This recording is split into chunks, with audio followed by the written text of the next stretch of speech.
Tuhan. Inilah hati, jiwa, pikiran kami Tuhan, kami taruh di hadapan-Mu Tuhan. Engkau bentuklah kami sesuai dengan rencana-Mu Tuhan. Engkau urapilah kami sesuai dengan kehendak-Mu Tuhan.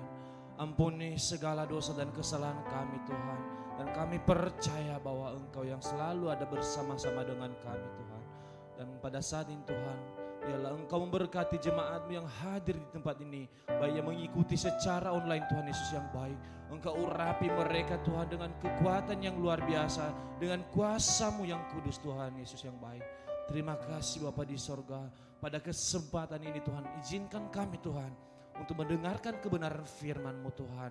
Dan melalui bibir hamba-Mu ini Tuhan, Engkau urapi biarlah segala isi hati-Mu Tuhan bisa tersampaikan melalui bibir hamba-Mu ini Tuhan. Dengan segala kelemahan dan kekurangan Tuhan, saya percaya bahwa Engkau yang memberkatinya, bahwa Engkau yang memperlengkapi hamba-Mu, Engkau memakai hamba-Mu Tuhan Yesus untuk memberitakan firman Bapa. Terima kasih Yesus yang baik, kami siap merenungkan kebenaran firman-Mu hanya di dalam nama Tuhan Yesus. Haleluya, amin. Baik, pada kesempatan siang hari ini kita diberi kesempatan oleh Tuhan untuk merenungkan kebenaran firman Tuhan kembali. Dan saatnya kita akan merenungkan kebenaran firman Tuhan yang terambil dari Yohanes 3 ayat 6 sampai yang ke-7. Yohanes 3 ayat 6 sampai yang ke-7.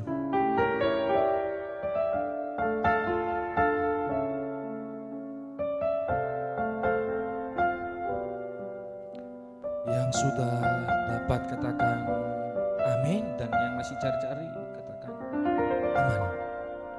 Aman. Baik, saatnya kita akan merenungkan kebenaran firman Tuhan. Mari kita buka Alkitab kita yang terambil tadi dari Yohanes pasal 3 ayat 6 sampai yang ke-7. Mari kita bacakan secara bersama-sama. 1, 2, 3 ya. Yohanes 3 ayat 6 sampai yang ke-7. Apa yang dilahirkan dari daging adalah daging, dan apa yang dilahirkan dari roh adalah roh. Jangan engkau heran karena aku berkata kepadamu, kamu harus dilahirkan kembali. Kamu harus dilahirkan kembali. Siapa yang mau lahir kembali? Ya bukan dalam arti dilahirkan kembali kita menjadi kecil semula. Kita kembali dari rahim. Tidak. Tapi yang menjadi maksud firman Tuhan itu adalah rohani kita, pembaharuan hidup kita, jiwa kita, pikiran kita, karakter kita. Itu namanya dilahirkan kembali. Dari hidup yang berdosa menjadi hidup yang berkenan di hadapan Tuhan. Itu maksud daripada dilahirkan kembali. Bukan dalam arti kalau dilahirkan kembali berarti saya jadi kecil lagi dong. Berarti saya masih anak-anak kecil. Enggak. Tapi maksudnya yang seperti yang saya bilang tadi, bahwa rohani kita, hidup kita diperbaharui dari yang berdosa menjadi yang sempurna. Melalui apa? Melalui pengorbanan Tuhan Yesus di atas kayu salib. Di mana sebentar lagi juga kita akan merayakan hari kelahiran Sang Juru Selamat. Artinya bahwa kita harus mempersiapkan hidup kita. Kita harus mempersiapkan diri kita, jiwa kita. Jangan sampai kita mengingatkan kelahiran Juru Selamat, tapi kita tidak menyadari kelahiran baru. Tidak ada pembaharuan hidup. Siapa yang mau dilahirkan kembali di sini? Haleluya, cuma satu orang. Semuanya fokus. Semua orang pengen dilahirkan kembali. Artinya semua orang pengen sempurna, tapi tidak semua orang bisa melakukannya. Tidak semua orang dan tidak gampang untuk mengejar itu. Ada banyak poin, ada banyak proses yang harus dilewati. Jadi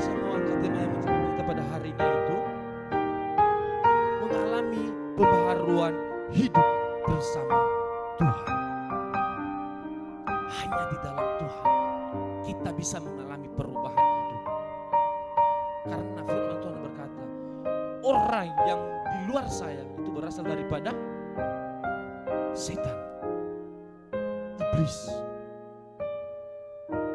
Jadi kalau kita mau dilahirkan kembali, kalau kita mengalami pembaharuan hidup, pikiran, jiwa, kita harus bersama Tuhan. Tidak gampang. Ada yang bilang jadi orang Kristen gampang, enak. Enak gimana? Kita harus siap menderita. Harus siap dibentuk. Harus siap dihajar. Jangan kita punya titel sebagai orang Kristen, orang yang sudah mengenal Tuhan, tapi tidak melakukan. Tidak ada bentuk atau wujud yang menunjukkan bahwa dia adalah benar orang yang sudah mengenal Tuhan. Jadi kalau kita ingin mengalami pembaharuan hidup bersama Tuhan, poin yang pertama itu memiliki hati yang tulus. Hati yang tulus. Coba kalau hati kita kotor, jiwa kita mana mau Tuhan. Kalau itu yang terus menerus terjadi dalam kehidupan kita, menolak. Itu terus yang terjadi dalam kehidupan kita, memberontak.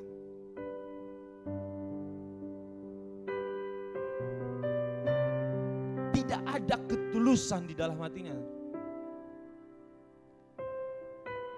Bagaimana bisa kita mengalami pembaharuan hidup kalau tidak ada ketulusan dalam hati? Banyak orang yang bilang, saya udah ibadah. Ya, betul. Tiap hari Minggu. Tapi pikirannya di mana?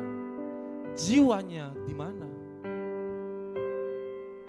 Jangan badan ke sini tapi yang dipikirin adalah aduh makan apa nanti di rumah. Masih ada gak tadi kerana nasi itu di rumah? Karena takutnya pas pulang lapar. Ya cuman itu jalan keluar untuk disikat. Jadi gak ada kefokusannya untuk datang beribadah. Tapi kalau orang yang memiliki hati tulus, tidak membangkang, tidak menoleh-noleh, artinya ikhlas, punya jiwa yang rela. Kita bisa lihat dalam Filipi pasal 2 ayat 14. Filipi pasal 2 ayat yang ke-14. Biar saya bacakan saja. Lakukanlah segala sesuatu dengan tidak bersungut-sungut dan berbantah-bantah. Siapa yang suka bersungut-sungut di sini? Tapi masih dilakukan tapi masih bersungut-sungut. Siapa yang suka bersungut-sungut dalam pekerjaan di sini? Cuman ketawa saja sih. Ada yang ketawa. Saya kalau sudah bersungut-sungut, jujur saya nggak mau melakukan. Tapi kalau sudah sempat mengerjakan, ya udah nggak lakukan saja, nggak usah lagi begini. Nah ini yang sering terjadi dalam kehidupan orang. Udahlah bersungut-sungut masih dilakukannya, ujung-ujungnya juga salah. Ya kalau kamu sudah kerjakan, udah lakukan saja. Nggak usah dulu pikirin macam-macam. Hati yang tulus, setia. Nah ini kesetiaan. Jadi kalau kita tidak bisa setia, susah. Susah kita mengalami pembaharuan. Susah untuk maju. Karena kenapa? Hidupnya seperti ombak. Seperti laut. Gak ada tujuan hidup, gak ada terarah hidupnya. Ya udah di mana aja. Coba orang yang setia. Apapun itu proses, apapun itu tantangan. Ya wis, gue lakukan saja. Setia. Kalau kita bisa setia, baik di dalam dunia pelayanan, dalam pekerjaan, dalam dunia apapun itu bisa diberkati Tuhan. Kita bisa mengalami perubahan. Karena orang bisa kasihan. Orang yang setia pasti belas kasihan ada. Tapi coba orang yang gak jelas. Malas orang melihat. Orang saja malas, apalagi Tuhan lebih malas lagi. Ini anak ini saat ada maunya.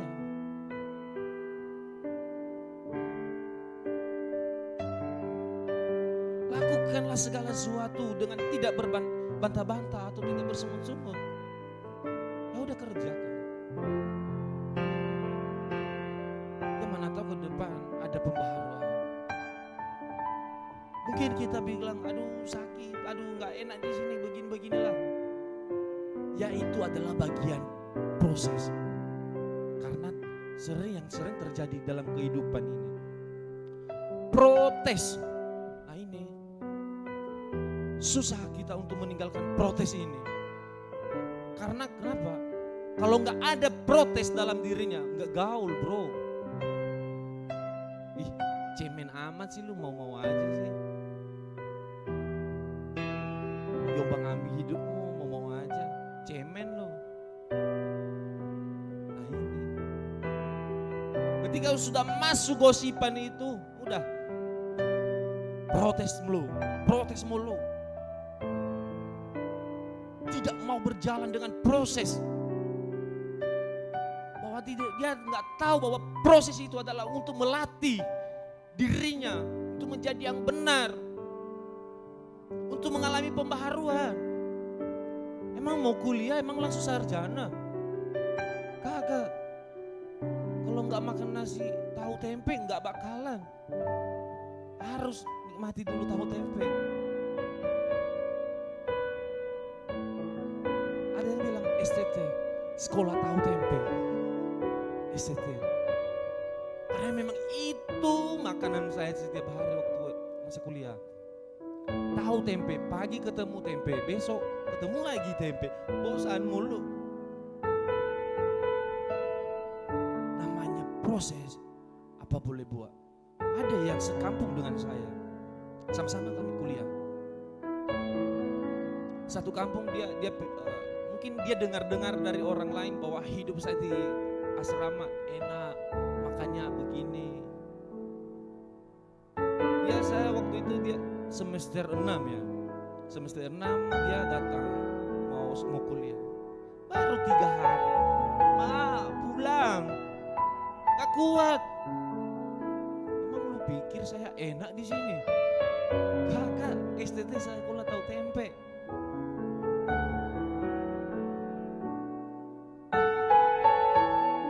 Jadi kalau kita mau berjalan dengan proses, apapun itu situasi dan kondisi kita, udah, oke jalani saja. Jangan ada bantah-bantahan. Yang kedua adalah bergaul dengan Tuhan. Nah ini, bergaul dengan Tuhan.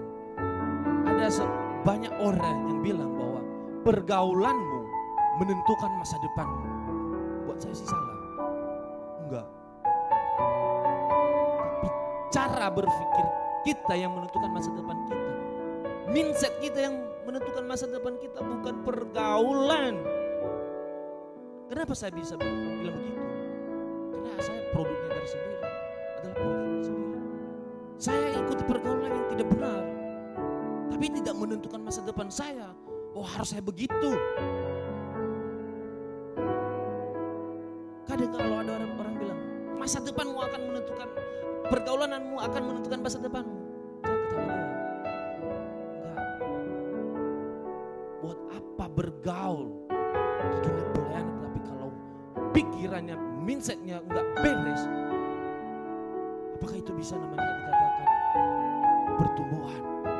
Ada pembaharuan? Enggak. Malah merusak situasi yang ada. Tapi kalau kita punya pola pikir yang sehat, jiwa yang sehat, seberapapun kita bergaul, tidak akan menggoyahkan pikiran kita.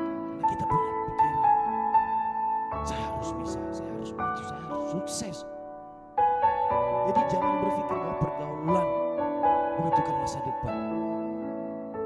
Itu yang sering terjadi di kampung. Aduh, jangan bergaul itu sama anak ini.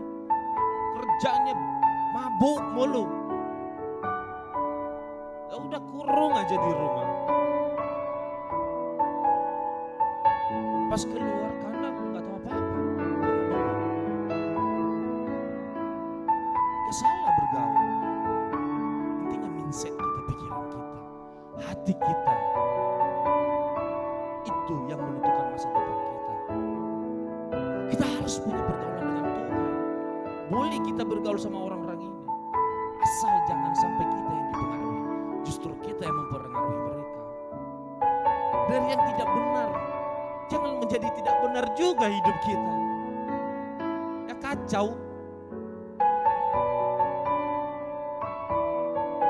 Tapi kalau kita bisa mengontrol diri kita, kalau kita bisa menahan diri kita, harus bergabung dengan mereka.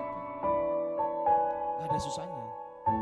Justru kita bisa jadi pelajaran bagi mereka. Oh iya, pada sama-samanya kami punya kaki, punya hidung yang pesek. Tapi kok bisa dia? Coba dulu deh. Pasti ada rasa ingin tahunya. Kok dia bisa itu? Coba-coba dulu deh. Jadi jangan kita berpikir bahwa pergaulan kita akan menentukan masa depan kita. Tetapi mindset dan pikiran kita kalau benar, itu yang menjamin masa depan kita. Kita bisa lihat dalam Ibrani pasal 12 ayat 14. Biar saya bacakan saja. Ibrani pasal 12 ayat 14. Berusahalah hidup damai dengan semua orang dan kejarlah kekudusan. Sebab tanpa kekudusan tidak seorang pun akan melihat Tuhan. Tanpa kekudusan tidak seorang pun yang bisa melihat kekudusan. Tanpa kekudusan hanya bisa melihat setan.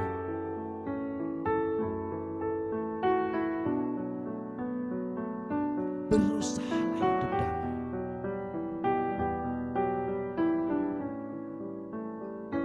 Dan kejarlah kekudusan. Memang benar kita manusia gak bisa sempurna. Tapi apa yang menjadi bagian dan tugas tanggung jawab kita kerjakan. Itu masalah benar apa tadi itu urusannya Tuhan. Karena kenapa? Tuhan bilang, bukan kamu yang memilih aku, tetapi aku yang memilih kamu. Banyak yang terpanggil, tapi sedikit yang terpilih.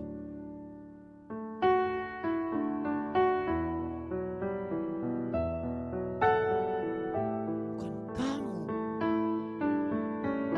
yang memanggil aku. Bukan karena perbuatan kita, tapi karena Tuhan sudah memilih kita. Karena Tuhan sudah memanggil kita. Jadi lakukan saja bagian kita. Bagaimana Tuhan bisa memilih kita kalau hidup kita mabuk-mabuk? Selingkuh, siapa yang suka selingkuh di sini?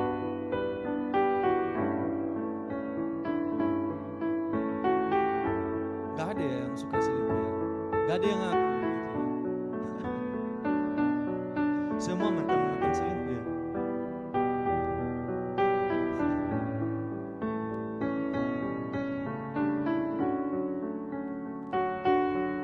Jadi kita harus kejar kekudusan.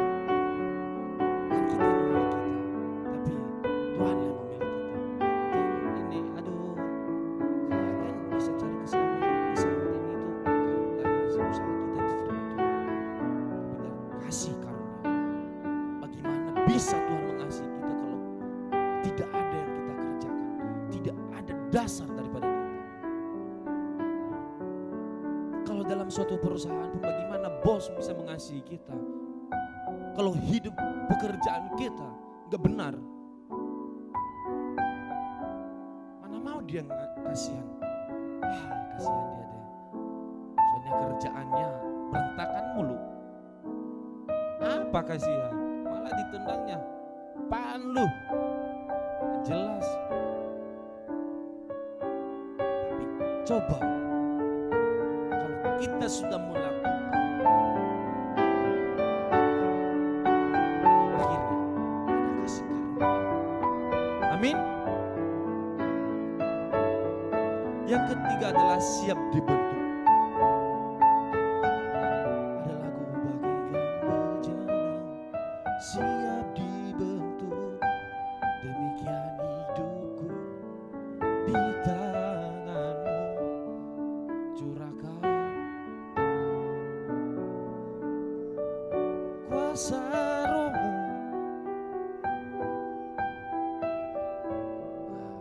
Ku dibaharui selalu bagaikan bencana, siap dibentuk. Demikian juga hidup kita harus siap dibentuk. Kalau nggak mau dibentuk, bagaimana bisa kita bisa mengenal Tuhan? Bagaimana bisa kita tahu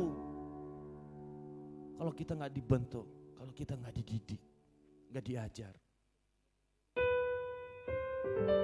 Maka kalau kita ingin mengalami pembaharuan, kita harus siap dibentuk. Jangan songong. Nah ini yang sering terjadi. Enggak, dia kan cuma lulusan SMA. Saya kan udah lulusan sarjana. Mana mau saya diajarin sama dia? Nah itu. Makan tuh sarjana. Besok mati. Karena gak mau diajarin. Saya kan udah sarjana, ngapain? Diajarin sama di bawahan saya. Gak mau dibentuk. Itu gak tahu apa. Ya kan gak apa-apa loh kita ngomong begitu. Ya saya udah sarjana, tapi tahu.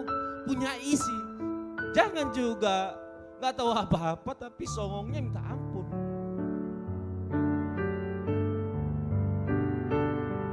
Jadi ya kita mari sama-sama mau dibentuk.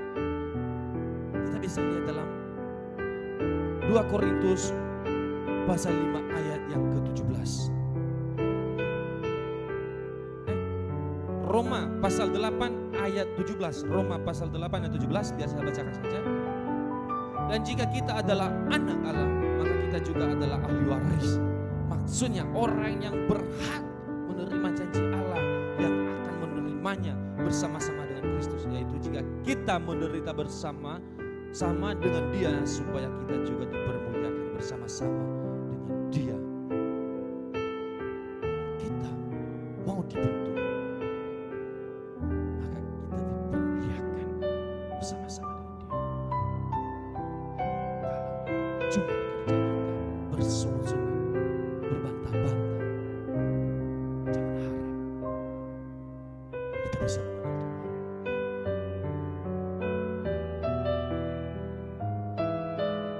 Kita adalah anak. Kalau Tuhan sudah memilih kita, kita adalah ahli waris. Kita menerima, kita berhak. Kalau kita sudah melakukan tugas dan tanggung jawab kita, firman-Nya bilang tadi, bahwa orang-orang yang berhak menerima janji-janji Allah. Jadi kalau kita sudah melakukan kewajiban kita, berarti kita punya hak. Itu bisa saja. Kita punya hak itu diperbaharui. Ya bagaimana bisa kita punya hak kalau kerjanya kita tak benar? Bagaimana mungkin bisa kita diselamatkan kalau kerjanya kita mencuri?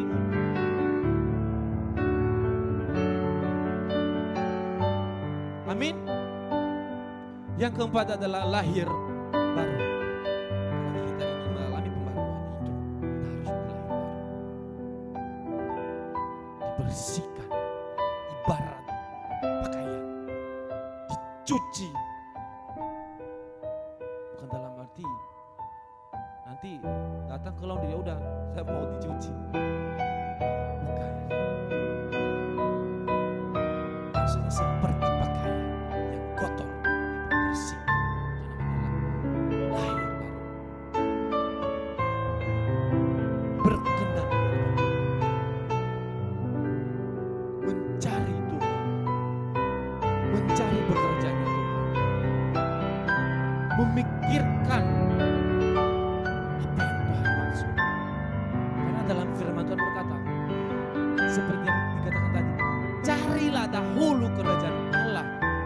kebenarannya, maka semuanya itu akan ditambahkannya kepadamu.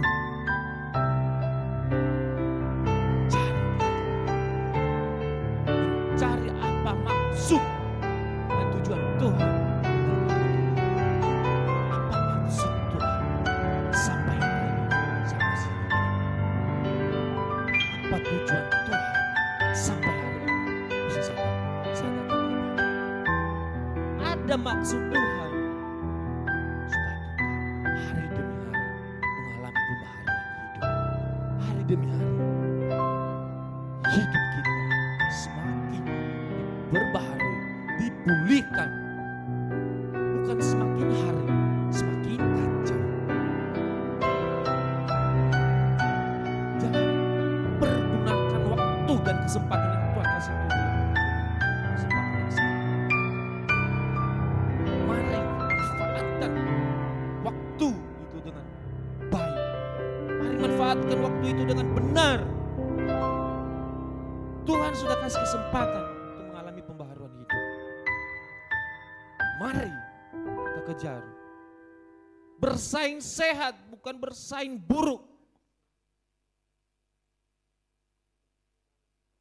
Ini yang sering terjadi di dunia nyata. Bersaing buruk, nggak mau dia lihat orang sukses.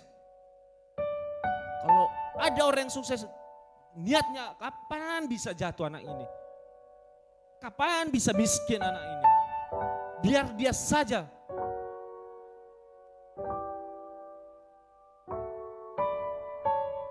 Saya sedikit mau cerita. Kalau di kampung, hati-hati kalau udah sarjana ya. Jangan sembarangan. Ini khusus dari saya sendiri, dari kampung saya. Jangan sembarangan. Jaga bicara kita. Kita harus hati-hati. Karena, parah istilahnya. Itu yang sering terjadi, bagaimana bisa jatuh anak ini. Saya sedikit ada cerita sih.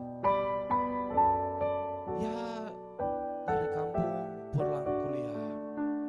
Dia kuliahnya pilot. Berapa tahun kuliah. Sudah selesai, sudah sukses.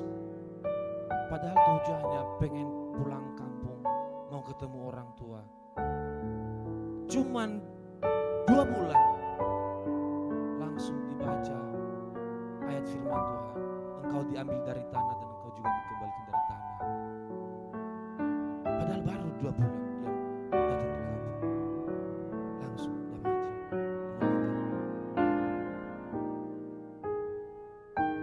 Jadi itu yang harus kita ubah.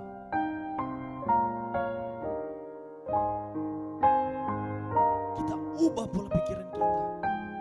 Jangan kita bersaing buruk, tapi mari kita bersaing sehat. Berlomba-lomba mengejar. Jangan berlomba-lomba untuk menjatuhkan orang lain. Supaya dia miskin, supaya dia jatuh. Supaya dia gak bisa maju, gak bisa berkembang. Karena yang dalam pikiran kalau dia nanti maju, nanti saya kalah. Enak aja dia. Nanti dia bisa sukses sedangkan saya enggak. Nah ini yang sering terjadi. Ini yang harus kita bereskan. Kalau kita ingin mengalami pembaharuan, kita harus mulai baru. Kita buang pikiran itu. Jangan lagi berkata bahwa kalau saya nggak ada begini nanti dia nggak cemen, dia nggak tahu apa-apa. Tapi orang yang lahir baru memikirkan untuk perkembangan hidupnya dan perkembangan hidup orang lain, bukannya memikirkan dirinya sendiri. Dia memikirkan orang lain juga. Kita bisa lihat dalam 2 Korintus pasal 5 ayat 17. 2 Korintus 5 ayat 17. Biar saya bacakan saja. Jadi siapa yang ada di dalam Kristus, ia adalah ciptaan baru. Yang lama sudah berlalu, sesungguhnya yang baru sudah datang. Jadi siapa yang ada di dalam Kristus, ia adalah ciptaan baru. Tapi coba kalau siapa yang ada di dalam setan, ia adalah tetap ciptaan lama. Dia akan dibuang dan akan digunakan orang. Mau nggak kita pakai menggunakan orang yang nggak benar? Mau nggak kita bergaul sama orang yang nggak benar? Enggak. Jadi siapa yang ada di dalam Kristus, ia adalah ciptaan baru. Kita harus percaya bahwa Yesus adalah sebagai juru selamat. Ya, dimana sebentar lagi kita mau merayakan hari kelahiran, hari yang spesial. Ya, kalau tidak ada pembaharuan hidup di dalam kita, Tuhan kecil, Tuhan menyesal.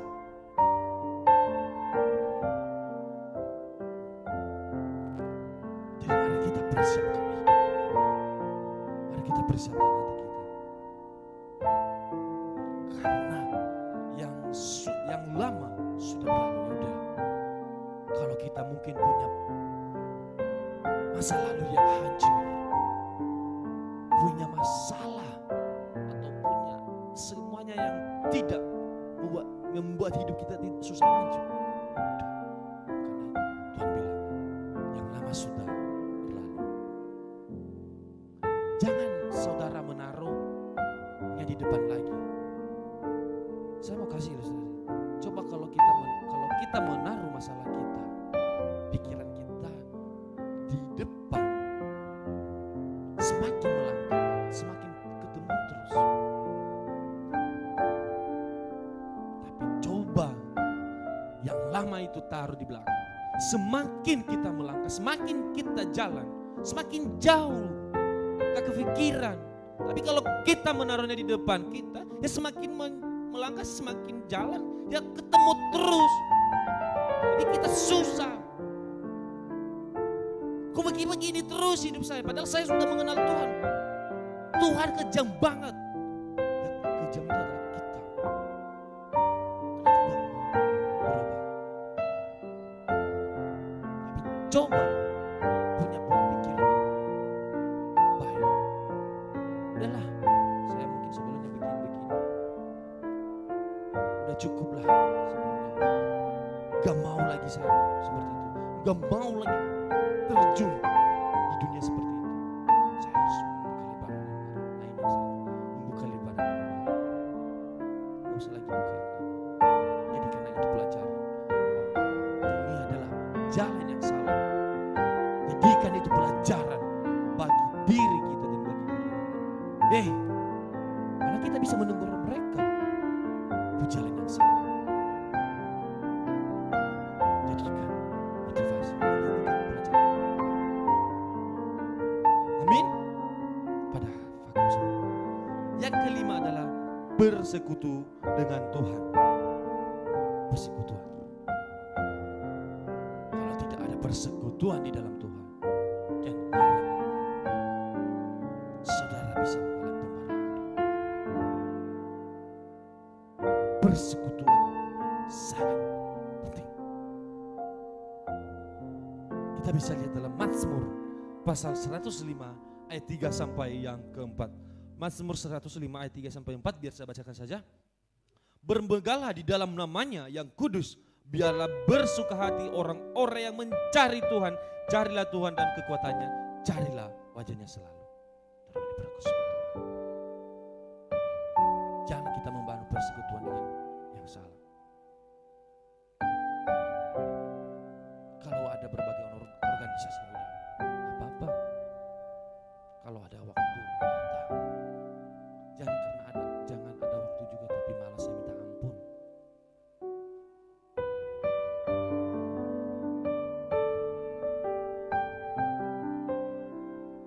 KTP-nya KTP dengan status Kristen, tapi ditanya tahu Tuhan, enggak tahu, cuma dengar namanya. Jadi biarlah orang bersuka hati untuk mencari Tuhan. Carilah Tuhan dan kekuatannya, carilah wajahnya, cari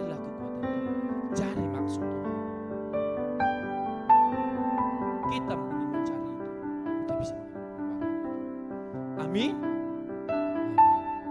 Dan saya percaya bahwa kita semua ini di sini bukan hanya sekedar mendengar ya.